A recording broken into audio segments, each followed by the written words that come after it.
बदला और बदले की भावना एक ऐसा मायाजाल जो बाहर से बेहद ही खूबसूरत दिखता है, लेकिन अंदर सिर्फ और सिर्फ अंधेरा होता है।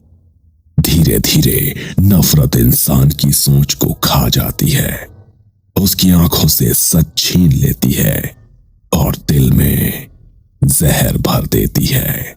वो समझ ही नहीं पाता कि वो लड़ रहा है या खुद को खत्म कर रहा है, और जब उसे एहसास होता है तब तक बहुत देर हो चुकी होती है। कुसुम शर्मा अपने बेटे आरव के साथ शहर के एक पुराने लेकिन सजे सवरे घर में रहती थी। आरव कॉलेज जाता था, अपनी पढ़ाई और दोस्तों में व्यस्त रहता था। कुसुम ज्यादातर वक्त घर में ही रहती, लेकिन एक बात थी जो आरव ने सालों से नोटिस की थी। हर रात लगभग एक ही वक्त पर कुसुम चुपचाप घर से निकल जाती थी। न कोई वजह, न कोई जवाब।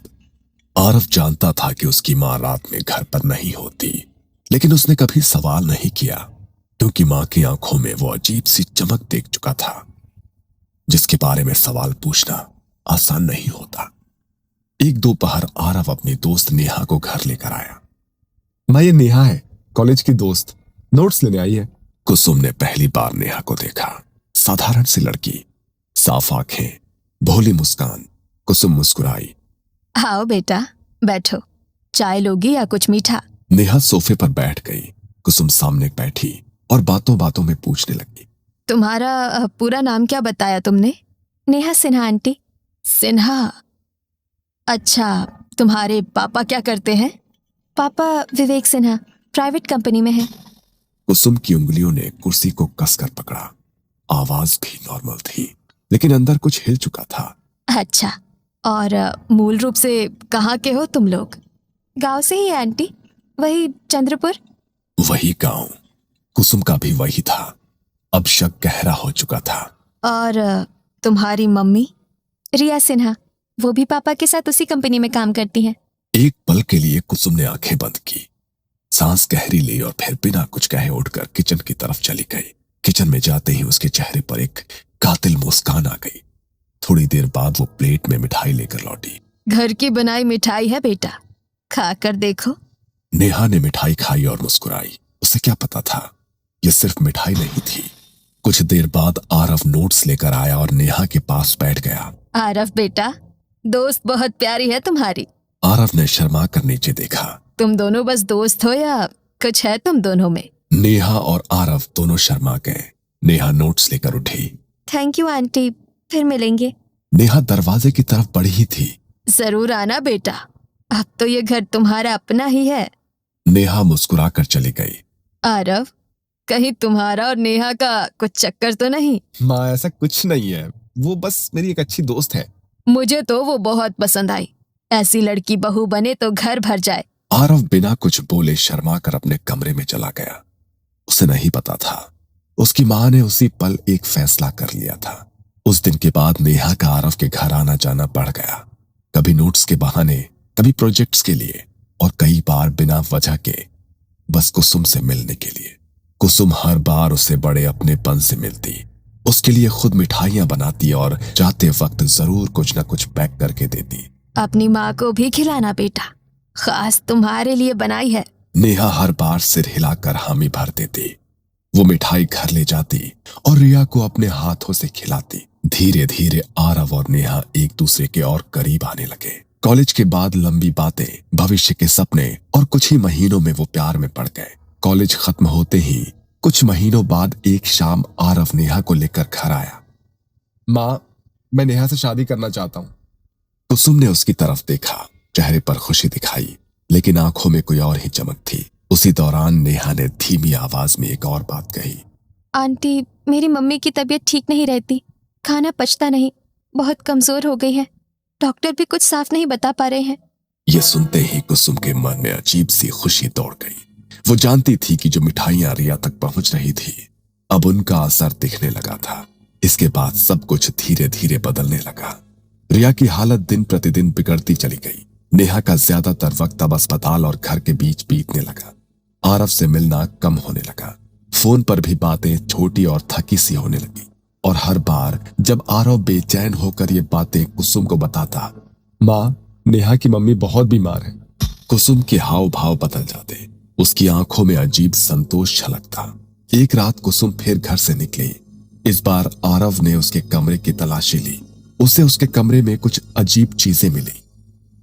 एक पानी का गिलास जिस पर लिखा था नेहा, एक पैकेट में कुछ बाल, एक रुमाल जिस पर लिखा था रिया। सुबह जब कुसुम घर लौटी, माँ, ये सब क्या है? तुम रोज कहाँ जाती हो?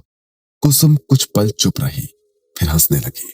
मैं जब भी तुम्हें नेहा की मम्मी के बारे में बताता हूँ, तुम्हें कोई फर्क ही नहीं पड़ता। तुम्हें नेहा पसंद नहीं है क्या? और ये सब चीजें तुमने कमरे में क्यों रखी है? कुसुम मुस्कुराई। ये सब अचानक नहीं हुआ था। जो कुछ कुसुम कर रही थी, इसकी जड़ें 20 साल पीछे दबी हुई थी। कुसुम शर्मा और विवेक सिन्हा एक ही गांव में पले बढ़े, बचपन से साथ खेले, और कब दोस्ती प्यार में बदल गई उन्हें खुद पता नहीं चला। शाम के वक्त मंदिर के पीछे बैठकर बातें करना, मेलों में साथ घूमना, और सपनों में एक ही भविष्य देखना। हम दोनों की शादी यही गांव में होगी। सबसे पहले पंडित जी को बुलाएंगे। और मैं शहर में नौकरी करके तुम्हें अपने साथ ले जाऊंगा। उस वक्त विवेक की बातों में भरोसा था, और कुसुम के दिल में पूरा जीवन। कॉलेज खत्म हुआ, विवेक शहर चला गया नौकरी के लिए, और वहीं से सब बदलने लगा। पहले रोज फोन आता था, फिर हफ्तों में, फिर महीनों में। विवेक, सब ठीक है ना? तुम बदल रहे हो। कुसुम, तुम्हें हर चीज में प्रॉब्लम दिखती है। ग्रो अप यार। और कुछ दिन बाद फोन आना बंद हो गया। विवेक और कुसुम की बातें लगभग बंद हो गई। 1 साल बाद विवेक अचानक गांव लौटा। कुसुम का दिल जोर से धड़क उठा। उसे लगा शायद सब ठीक हो जाएगा। उस शाम वो उससे मिलने गई। विवेक, अब तो सबसे बात कर लेते हैं, हमारी शादी के बारे में। विवेक ने नजरें फेर ली। कुसुम, वो बचपना था, अब जिंदगी आगे बढ़ चुकी है। मतलब? मैं रिया से प्यार करता हूँ और वो मेरे ऑफिस में काम करती है, अच्छे घर से है, हम लोग शादी करने वाले हैं। इतना कहकर वो उठ गया, पीछे मुड़कर भी नहीं देखा। और उस दिन के बाद वो फिर कभी कुसुम से नहीं मिला। कुछ साल बाद कुसुम के माता पिता ने उसकी शादी विजय मल्होत्रा से कर दी। विजय अच्छा इंसान था, शहर में कपड़ों की फैक्ट्री थी। कुसुम शहर आ गई, नया घर, नया जीवन, लेकिन अतीत दिल से कभी नहीं गया।